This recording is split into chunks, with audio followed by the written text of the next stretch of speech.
Vamos a ver ahora problemas de optimización.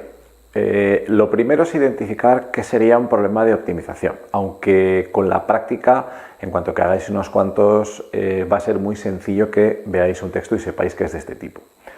En general, vamos a tener un enunciado que nos habla de que algo tiene que ser máximo o mínimo. Puede ser un área, un volumen, un beneficio, un costo, lo que sea.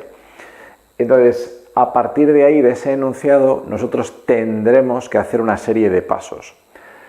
Yo os he puesto aquí una serie de pasos que son los habituales, pero tened en cuenta que no existe un procedimiento automático, digamos un método que sea siempre igual o algo que sea muy repetitivo. Entonces, tenemos siempre que aportar nosotros un poco en cada problema, digamos, los casos singulares de ese problema, ¿eh? Pero bueno, a modo de esquema general sí que os puede valer esto. Fijaros, ¿qué hay que hacer en un problema de optimización? Os he puesto un ejemplo y haremos más, os voy a poner alguno más, pero bueno, esto es simplemente para que nos ilustre un poquito sobre este esquema, ¿no?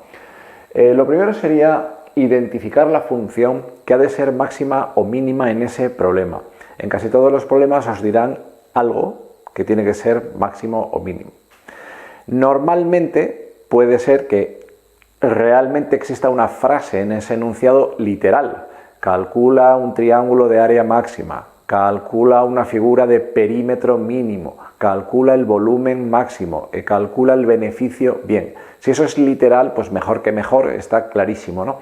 Pero luego hay otras veces que nos lo dicen de una forma un poco indirecta, aunque normalmente está muy claro, ¿no? Por ejemplo, yo en este ejercicio que os he puesto aquí me pregunta, calcular las dimensiones del mayor rectángulo inscrito.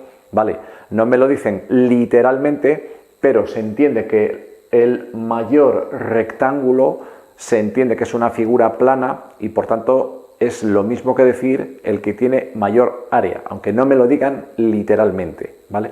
Pero bueno, eso simplemente por eso os pongo el primer paso, que sería identificar qué es en ese problema, lo que tiene que ser máximo o lo que tiene que ser mínimo.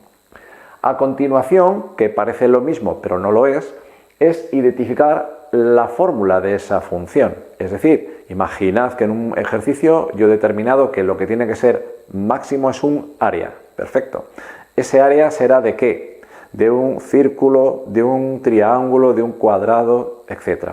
Entonces, dependiendo de la figura, yo debería saberme la fórmula del área de esa figura. ¿Qué es un volumen? Pues tendré que saberme, imaginad que tiene que ser, el volumen de un cilindro tiene que ser máximo. Pues entonces yo tendré luego que poner quién es el volumen de un cilindro, etcétera, etcétera. Es decir, tengo que encontrar una fórmula que me defina perfectamente la función que yo tengo aquí.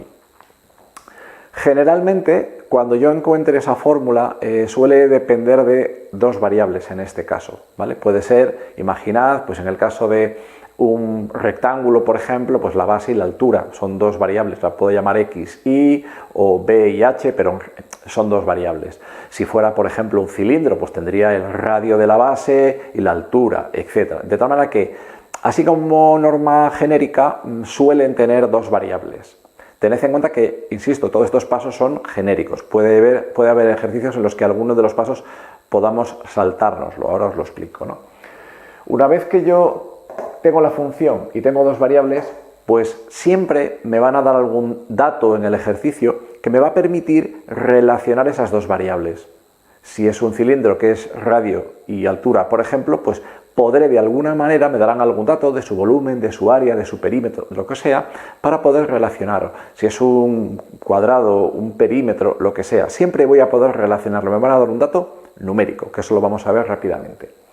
Una vez que yo he relacionado las variables, entonces iré a mi función principal y la expresaré con una sola variable. Antes tenía dos, pero si ya he encontrado la relación entre las dos, pues ya puedo sustituir una de ellas, de tal manera que encontraré que mi función inicial ya solo tiene una variable. Y esto significa que ya puedo derivar, porque hasta entonces no podríais, porque tendríais una función con dos variables y no podéis derivarla. Ahora bien, una vez que ya la tenemos en una sola variable, pues derivamos e igualamos esa derivada a cero. Es decir, ya seguimos el procedimiento habitual para encontrar máximos y mínimos de cualquier función. Si me dan un punto, 2 puntos, depende de los ejercicios, pues esos puntos en teoría serían extremos relativos. Pueden ser máximos y pueden ser mínimos. Realmente, cuando yo estoy haciendo un problema y hago el dibujo, las cuentas, etcétera y tal, cuando llegamos aquí hemos hecho, por poner un ejemplo, el 90% del ejercicio o el 95% del ejercicio. Y parece que hemos terminado, pero es muy, muy importante este último apartado, y es comprobar que lo que acabo de calcular es exactamente lo que me pedía. Me explico. Cuando vosotros calculéis un máximo mínimo de esa derivada, bien, habremos encontrado un punto, pero a mí en el enunciado me dirían que ese volumen, esa área, ese beneficio tendría que ser, por ejemplo, máximo. ¿Cómo sé yo que los puntos que me han salido aquí igualando a 0 es un máximo? He de demostrarlo. ¿Cómo? En general, con la segunda derivada. Derivaré 2 veces y en esa segunda derivada sustituyo el máximo y el mínimo. Os he puesto aquí los pasos de forma más esquemática, que sería, primero, la función a optimizar, hay que definirla, si es un área, una distancia, etc. Luego, me saldrá una fórmula que, ya os digo, de forma habitual, sale con 2 variables. Yo he puesto aquí x, y, pero serían 2. Ojo, puede ser que haya algún ejercicio que por el planteamiento que tenga o por cómo lo hayáis planteado vosotros, pues aquí no queden 2 variables, a lo mejor solo queda una. Puede ser, ¿eh? Bueno, perfecto. Si sucede eso, entonces el otro paso me le salto. Ya no me hace falta relacionar las variables porque ya tendría solo una, ¿vale? Bueno, llegaré a la fórmula al final en el que tengo mi primera función con una sola variable. Pues derivamos, esa derivada la igualo a 0 y vamos a suponer, yo os he puesto aquí de forma así genérica que salen 2 puntos, x1 y x2. Bueno, pues yo compruebo las soluciones en la segunda derivada.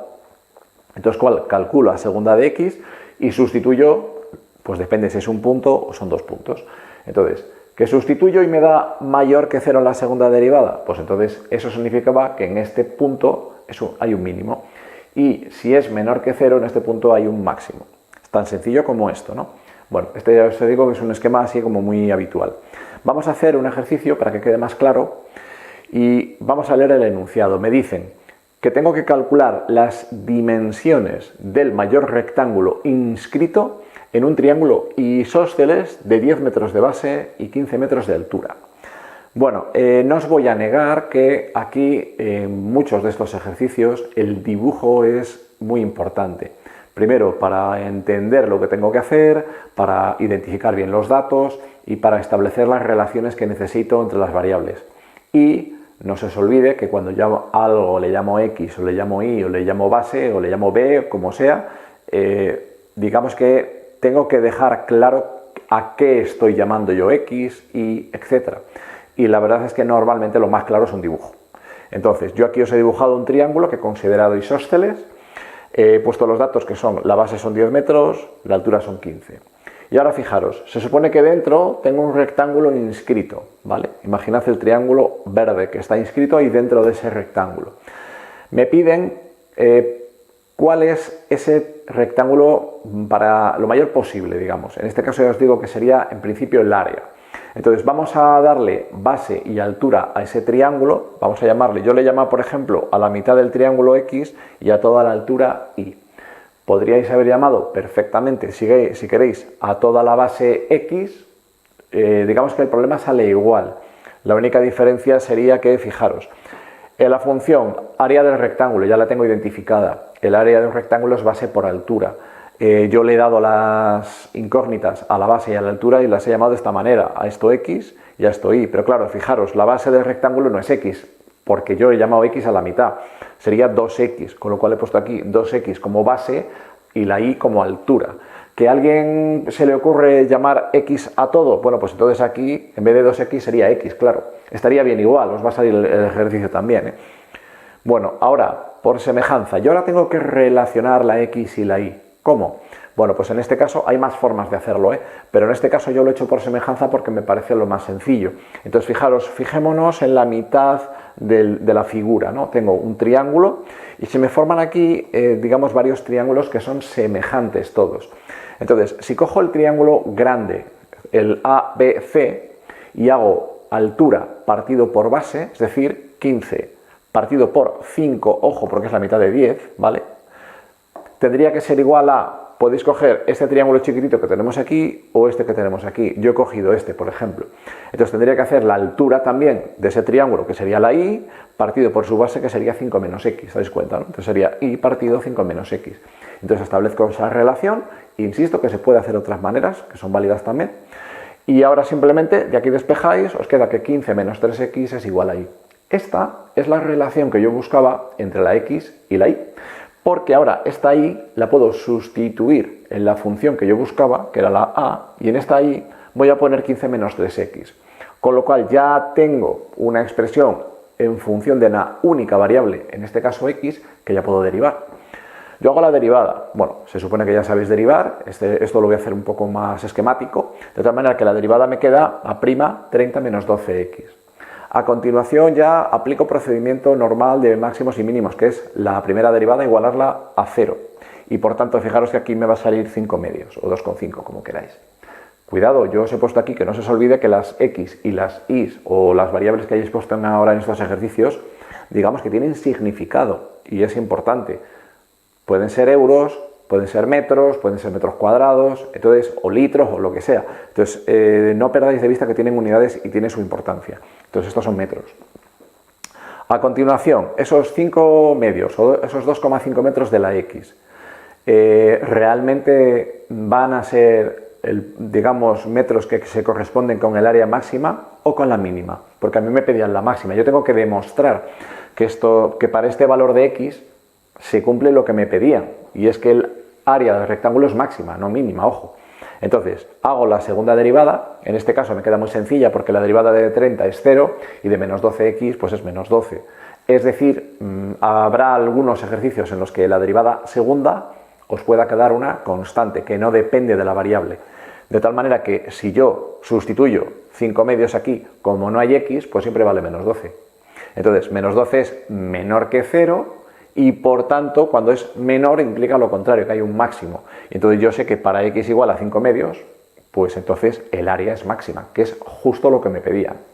Y para terminar, os recuerdo también, importante, que hay que fijarse en qué me preguntan, porque hay algunos ejercicios en los que, aquí por ejemplo me dice calcular las dimensiones. Es decir, la pregunta, después de todo lo que hemos hecho, es cuáles son las dimensiones de ese rectángulo. Las dimensiones que yo he puesto en el rectángulo serían, fijaros, la x y la y. Entonces yo tengo que marcar aquí. La y, por ejemplo, no la tenía calculada. Entonces, una vez que yo ya he demostrado que este es el valor que me interesa, he de calcular y especificarlo en la solución.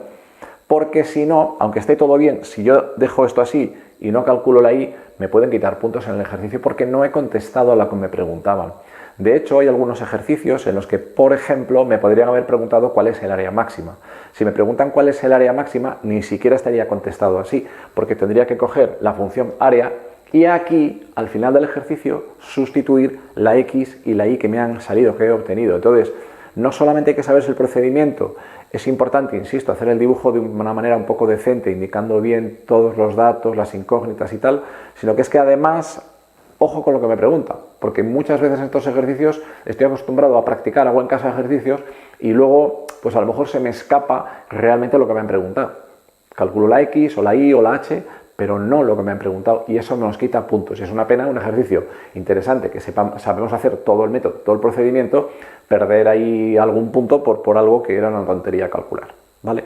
Bueno, haremos más tipos de estos porque la verdad es que es bastante variado el abanico de ejercicios que hay de todo esto y recordad que, perfectamente os pueden dar también algún ejercicio en el que la función ya os la dan. Yo os puedo decir, pues en una fábrica, imaginad que X es el número de unidades vendidas y el beneficio de la fábrica es la función tal, y me la dan. En el ejercicio me dicen que f de x es, pues x cubo menos no sé qué, Entonces, esa función, si ya me la dan, pues bien, perfecto, ya me salto, digamos, incluso los dos primeros pasos y ya me dan la función.